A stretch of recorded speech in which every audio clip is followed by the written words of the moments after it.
All right, good morning. Thank you all for being here this morning.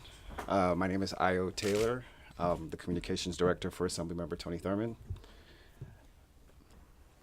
We are here to celebrate the passage of AB 1014 and the distribution of funds from AB 1014. AB 1014 was authored by Assemblymember Tony Thurmond last year, and this year the funding was distributed to local education agencies. The purpose of this bill was to combat chronic absenteeism, and it's given the local school districts and local county office of education the jurisdiction to and the funding to combat this issue that's plagued so many of our schools.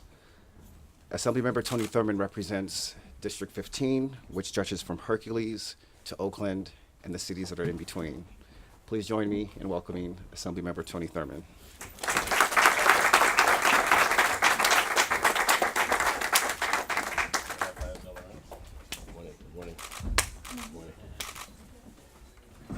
Thank you, Io. Good morning, everyone. I just have one question. Are we going to be on the news, right?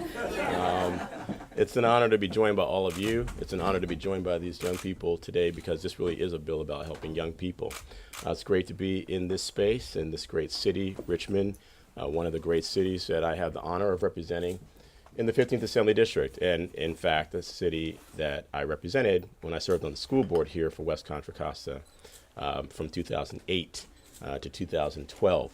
One of the things I learned when I was on the school board and through my career in working in schools in Richmond and Oakland and other places is that chronic absenteeism is a huge issue that impacts many of our children. In many cases, it prevents them from being able to learn to read by third grade, which we know puts them at risk for potentially dropping out of school. And so having worked around truancy and chronic absenteeism programs, when I became an assembly member, my first bill was one that I hoped would help school districts address the issues of chronic absenteeism and to provide them with the resources to do it. A lot of times people talk about truancy prevention, but they don't give any money. And without an outreach worker or someone who can work with the family to address the issues that are causing young people to be missing school, it's very hard to really address those issues. And so that's how AB 1014 was born. Along the way, the bill evolved. We recognized that there were other things that get in the way of student success. And we added some components like restorative justice, which is an alternative way to deal with conflicts in school, which becomes an alternative to suspending students. When kids are suspended or expelled or are pushed out, they just cannot learn. And so we're very excited that this bill now includes dollars to address restorative justice. And then the final component is what we call community schools. A community school is what we use schools for all the time, to be the hub of the community. And with community schools funding, schools can provide services to help students who may have some barriers that get in their way of their ability to learn. Maybe there's a health issue. We know that many of our students have asthma and often don't come to school for those reasons. Maybe there's a mental health issue. If a student has experienced some form of trauma in the home or in the community or just needs additional support, the community schools portion of this grant will allow schools to add those types of services in the schools. We're very pleased that we were able to transfer money from the criminal justice system into education. We firmly believe that we must educate and not incarcerate our kids. And so that's a great place to put your hands together, right? This bill really builds off of funds that come from the Prop 47 strategy, which says that for those who committed minor crimes would serve less time by creating savings in the community. It generates money for programs like these to keep kids in school and keep them out of the criminal justice system. So this is how AB 1014 was born and what it evolved into.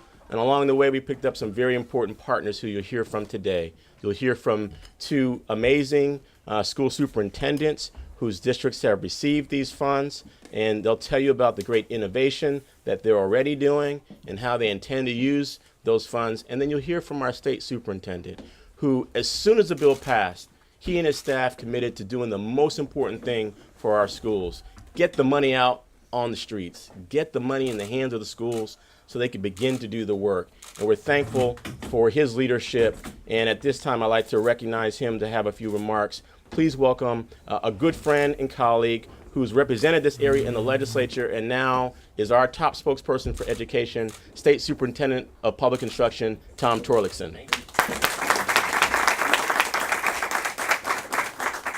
Thank you. Thank you, Assemblymember. Thank you. Our future here. So again, it is a delightful morning. This is a time to celebrate and to recognize at the same time. I can't thank enough Tony Thurmond for his track record of caring for students who have the greatest needs, of reaching out, of being innovative and creative. And you've been doing that all through your career, and I've watched you on the West Contra Costa School Board, and you've taken your knowledge here of what's needed and your passion and compassion for our students and created a legislation that has reaches across the entire 10,000 schools in California. So we're here at Nystrom, but we're representing 10,000 schools, 6.25 million students. So the good that's coming from this legislation, the Assembly members, AB 1014, that stands for Assembly Bill 1014, that's the number on the bill, and the bill orders that the money saved by Proposition 47 will be invested, as Tony just described, as the Assembly member just described, invested in children. Save lives, don't wait. Why wait? Let's get going. So the concepts you have, your work day in and day out, every day is for the success of students, not just a few students, but every single student. That's the approach that Assemblymember Thurmond took in the legislature and was joined by his colleagues, and the governor signed the bill, and my department was given the pleasure of getting the money out the door. So that $40 million that's been collected, that's been saved from a prison pipeline to a success pipeline.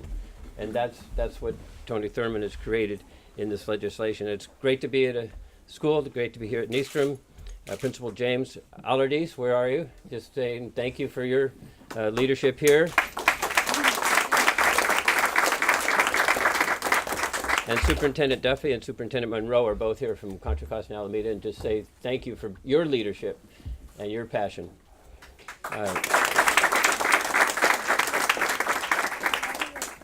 And of course, we must thank the voters of California.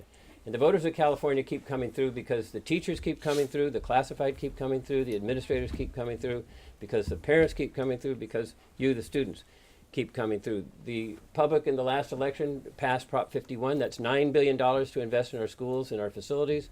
They passed Prop 55, which is an ongoing $5 to $6 billion a year. And they also passed Prop 58 by 73%.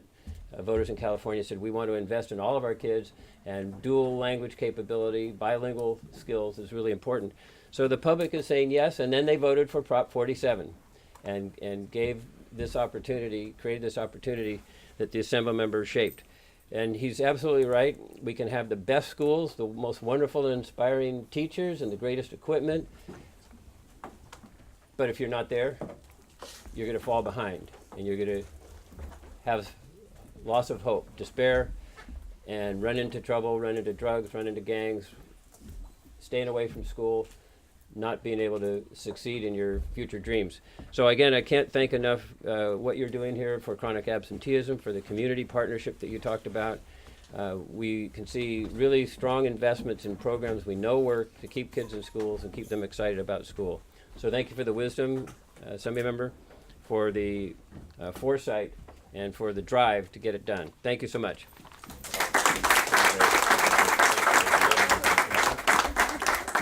Thank you, Superintendent Torlakson.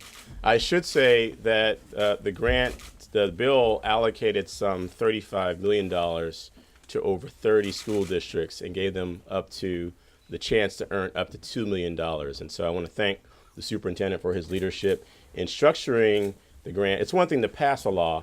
Once it gets to the agency that has to implement it, they have decision-making about how much money would go to an individual recipient. And in this case, the superintendent and his staff came up with meaningful sized grants so that people can actually do the work. We thank you for that. I also want to thank the superintendent. His agency sponsored a bill to guarantee that students in California who are hungry can receive free lunch. And my time has been preempted. It's time to go to recess. Is that the first recess bell? This bill is called AB 1502, and it makes it very easy for students to be enrolled for the free lunch program. The result is 400,000 more California kids will now be able to receive the free lunch program. Thank you, Superintendent Torlakson, for sponsoring that bill. That man is the author. He's the leader. Thanks for bringing it to us to sponsor it. Can we have a round of applause for all these young people who are here today? Let's give them a round of applause.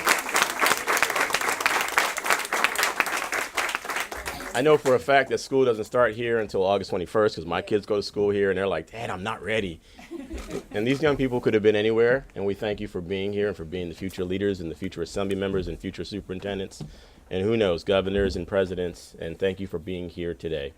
I want to thank our hosts, our superintendent, Matthew Duffy, who has been a breath of fresh air, who's come to this district with a vision for how every single student will learn and achieve and be successful. It's a big job. This is a school district that has more than 5 cities and a lot of unincorporated areas, has a lot of beautiful diversity, but it also is very complex and it has a lot of great needs. And he's never shied away from any of those challenges. He's going to be telling you about the great innovations that he's bringing here, and we're very proud that West Contra Costa Unified School District is a recipient of one of the 1014 grants. Please help me welcome Superintendent Matthew Duffy.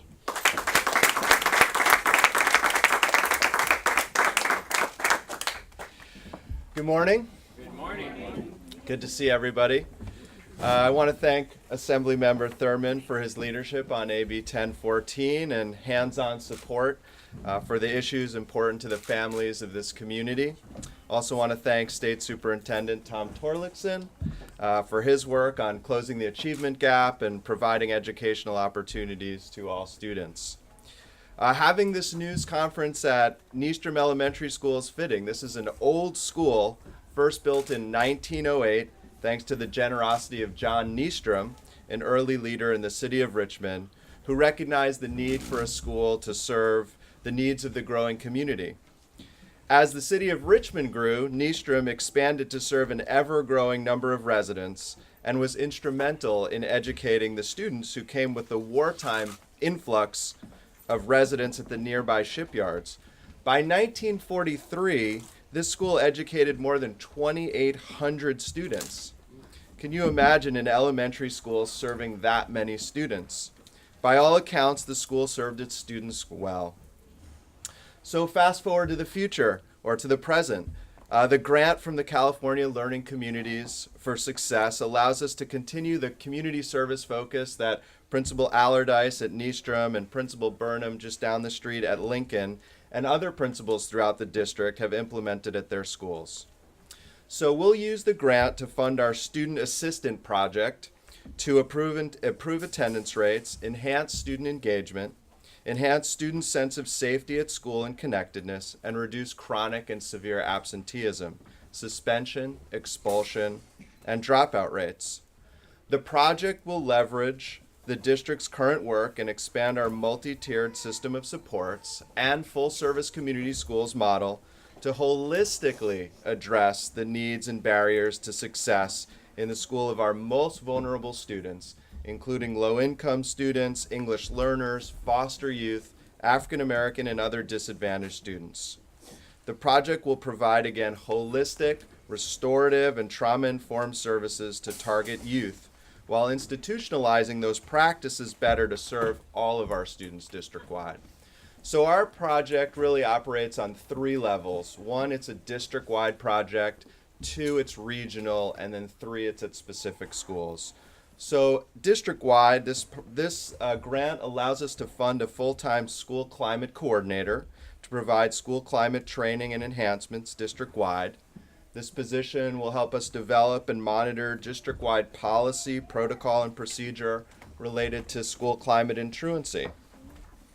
Second, the grant allows us a social worker and a prevention specialist that will address the needs of higher risk students via coordinated and customized interventions, therapy, home visits, and others at 22 schools in Richmond and San Pablo, serving a total of over 12,000 students. And finally, here, Nystrom is one of 2 elementary schools where full-service community schools coordinators will implement and coordinate the full-service community schools model. Lincoln Elementary School, just a few blocks north and west of here, is the 2nd school to receive a coordinator through this grant. The coordinators will help provide vulnerable students with customized coordinated support. And on behalf of our team, we wouldn't be here without the great support and hard work of our student engagement and family engagement coordinator, Elizabeth Carmody, who put a lot of work into this grant. So thank you very much. So again, we are very excited. We thank you. We thank you for your support. We're excited to work on all levels, the district, regional, and then at specific sites like right here at Nystrom. Thanking Assemblymember Thurmond and the rest of the team for the opportunity. So we're excited, and thank you for being here, and thank you for the support. Thank you, sir.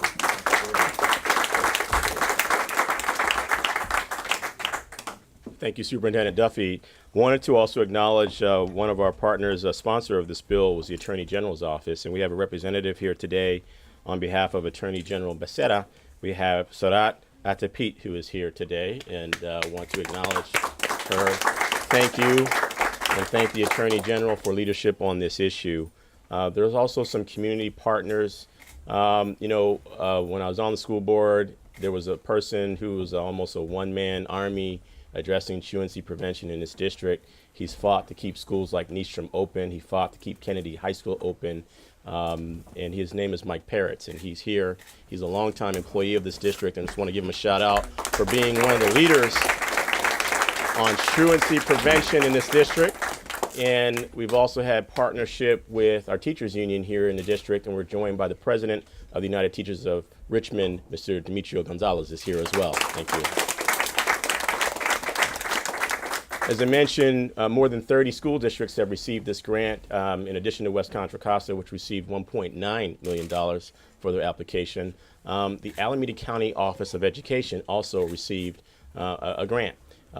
Their leader, Superintendent Karen Monroe, is here, and she can tell you about all the great innovation that they provide. The county offices of education work with all of the school districts in the county, and they help them with their finances, but they also work with students who often get pushed out. They work with students in alternative schools, students in court schools, students who need substance abuse treatment, and students who are in juvenile camps, and they provide great education. I encourage you to check out the literacy program that's being run right now at the Alameda County Offices of Education at Camp Sweeney. It's called Freedom School. It's helped the students there to jump several grade levels in reading in just a few weeks. And that's just an example of the type of leadership that she provides. She's been a great colleague, a great friend to education. Would you please help us welcome Alameda County Superintendent of Schools, Karen Monroe.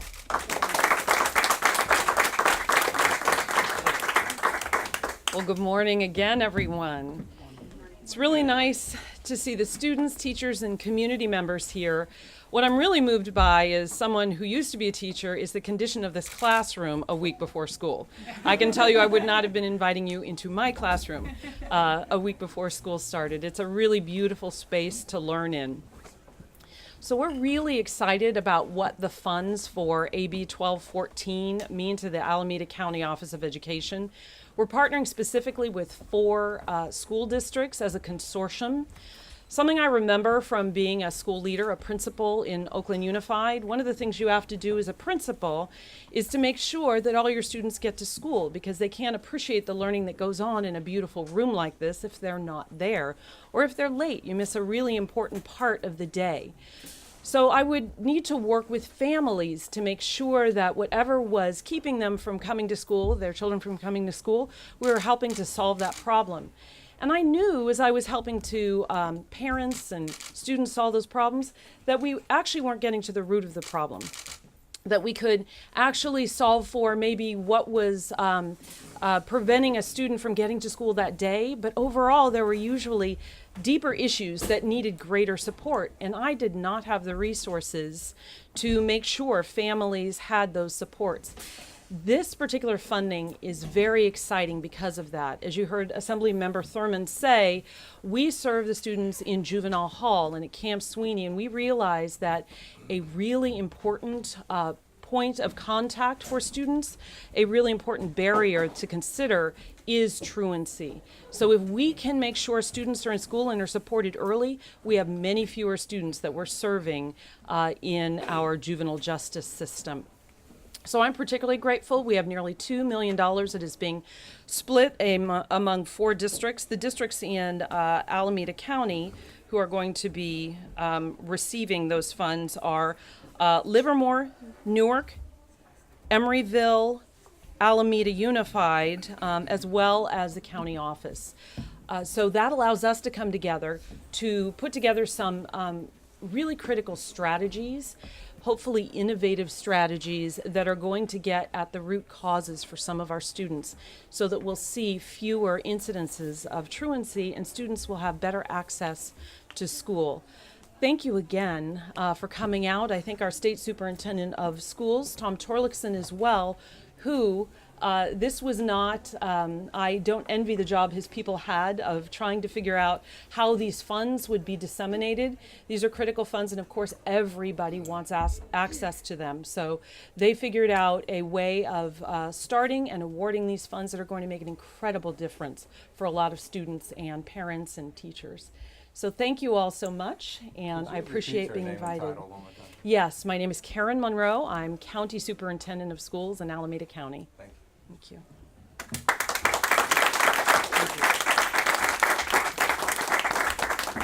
Thank you, Superintendent Monroe. I would invite all of our superintendents back to the podium if there are questions that you all may have, and we'd be happy to answer any questions.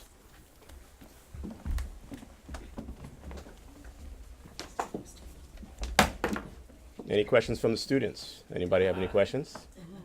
Any answers? Oh, a question up front. Ask a question, Ms. Monroe. So you said among the districts receiving transfer, Alameda County, Livermore, Newark, and Alameda County, and not Oakland Unified School District, Right. or Berkeley. Right. So those are, we as Alameda County Office of Education received an award, and we chose to put together a consortium. Like Richmond, like West Contra Costa, districts were able to apply for this on their own, and many of those districts received grants. I can look up what Oakland may have received. I don't have that data right now, but Oakland, Berkeley, all, you know, I would imagine most of the large urban districts also applied for this on their own. We called all the districts, and the smaller districts, it really helps them to work together in a group. So those are the ones who said, Alameda County Office of Education, we want to work with you to make sure we do this. So it doesn't mean they aren't getting these funds, it just means they're not coming through the county office. Good question. And just so you know, Oakland and Oakland and Berkeley both applied individually because they're their own separate districts. And unfortunately, they didn't receive a grant this time. There are hundreds of applications and only 35 to go around. But we did work very closely with them to support them in the process, but we hope that they'll be able to get grants in future cycles. Thanks. Other questions? Yes, ma'am. What kind of like specific programs or activities or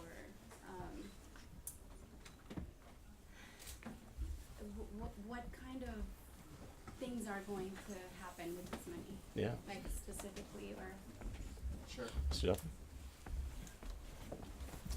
So for us here in West Contra Costa in the district, we're looking at it in 3 ways, but probably the easiest at the school level for these 2 schools, they will now have a full service community schools coordinator who can really help make sure that any and all services that we provide to students are both coordinated and can go out and help look for other services, whether that's mental health, whether that's dental, medical, etc. So every kid here gets what they need.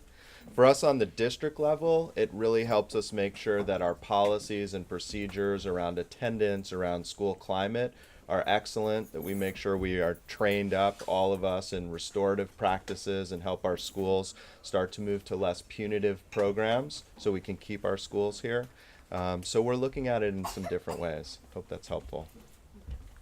And there's counseling, as was mentioned, and getting to the root of why a student's staying home, as the assembly member said, interviewing the parents. Is it a single mom who's working, leaving the house at 5:30 or 6 in the morning, and Sally, who's in 3rd grade, is asked to stay at home to take care of the toddler? Or is grandma alone and the parent says, I'm going to work, I need you to watch grandma while I'm gone? So finding then support services that could plug into that family's life so that they could free the young lady up to get to school.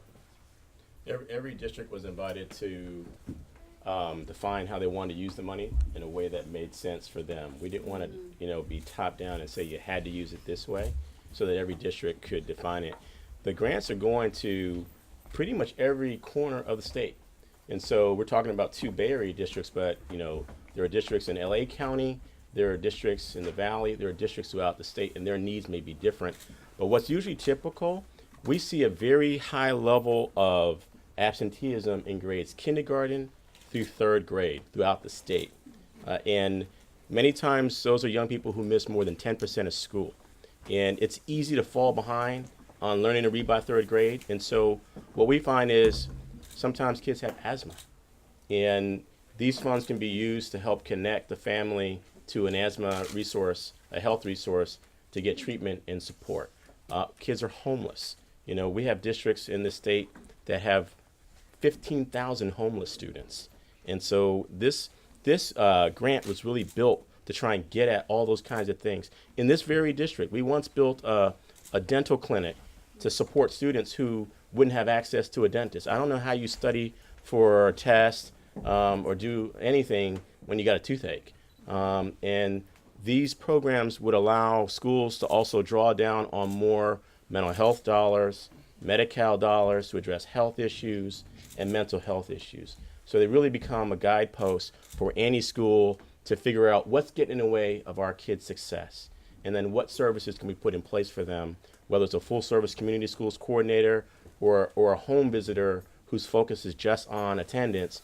It will help. And what I love about the attendance component, for every student that we get back in school, we're helping that student to be successful, but we're also generating more revenue for that school, because attendance, school revenue is all based on when students are here, we get money. When students aren't here, we lose money.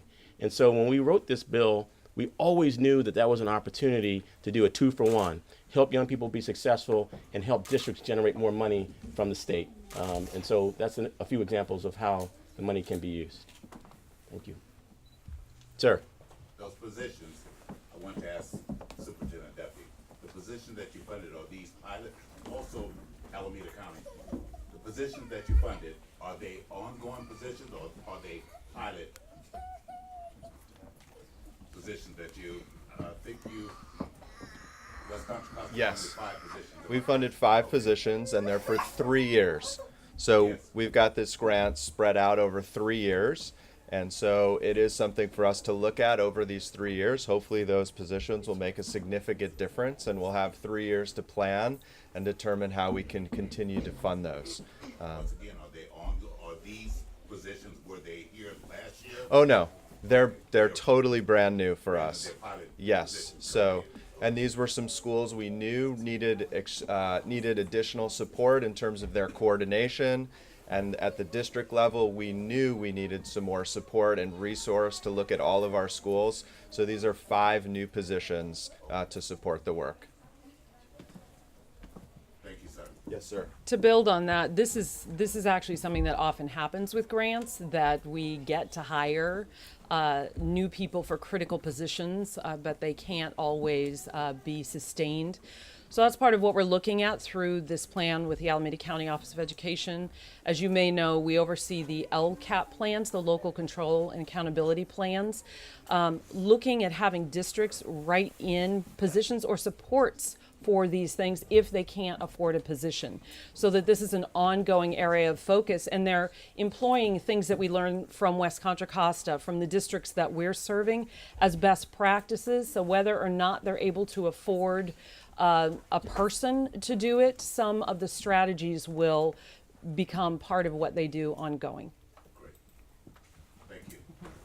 Thank you. And again, because of the connection to improving attendance, there's a possibility that every dollar spent can generate several more dollars. For some school districts, increasing their attendance by 1% overall could mean as much as $1 million additional dollars. Now, people at the state level may not be happy about that, right? I am. But for those, our superintendent is happy about that because he knows that schools need money to address some of the issues that we have in front of us. So hopefully we'll be generating more revenue as well. Other questions? Yes, ma'am. I'm curious to know how you're going to be dealing with demographic. I heard you saying that to provide services, you have to have somebody who is going to be able to give services in the primary language. How are you going to do that? I mean, that person who's going to be the coordinator is going to have a tremendous amount of work. I'm curious to know how. Thanks for your question. Yeah. I mean, the last I heard, this district probably has 75 different languages spoken.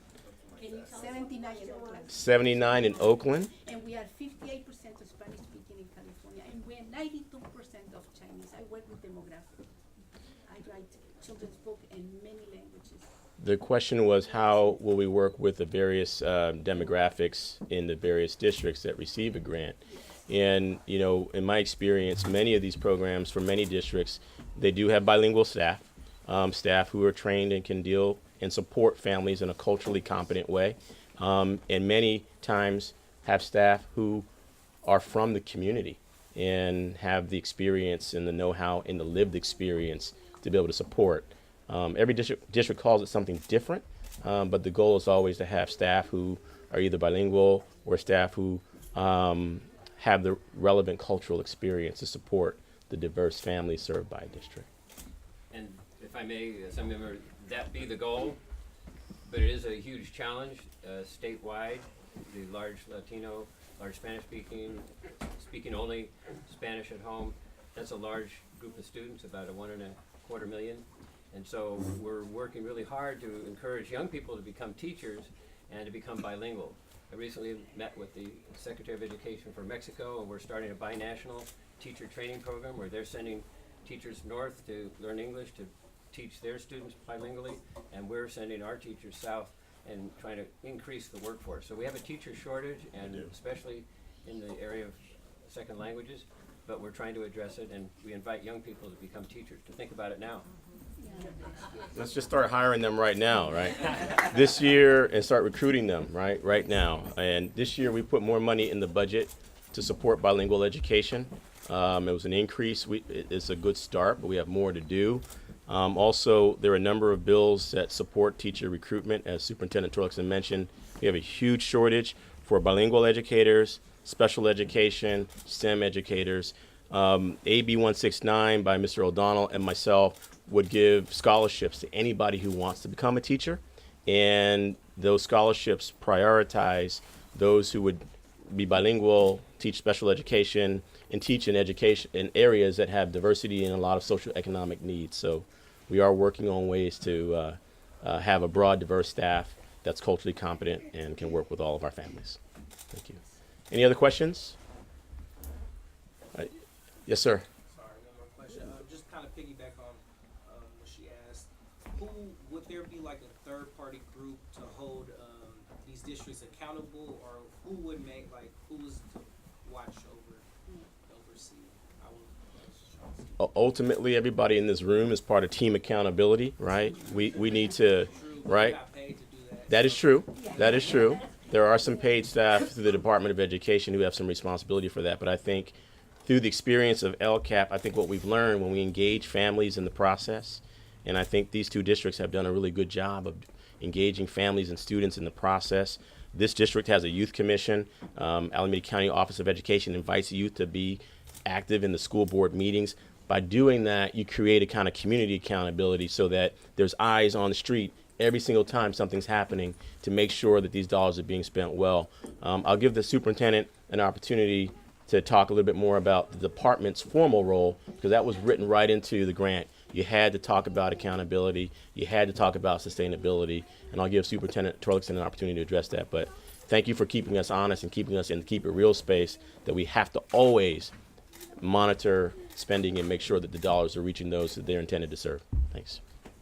And I think the Assemblymember Tony said it right well. There is a partnership. We want to keep an eye and make sure the districts launch the money in the way they've described they will in their application, and I have full faith that they will do that because the need is so enormous and the logic of it is so great that it will happen. And so I know Karen and all of the team here, Mr. Duffy, will all be working together to make it happen. Thank you. Any other questions? If not, I'd like to invite all the young people to come up to the podium. Let's give them another round of applause for being here today. Come on up. Come on up. We're trying to see if any of them wanted to speak. Any of the young people have anything they want to say today? The mic is free. It's hot. Come on up to the front. Come on all the way up to the front. We want to get you in a photo if you're willing, and we want to thank you for being here today. Ladies and gentlemen, it's all about our young people. It's all about our kids. Let's give them a round of applause.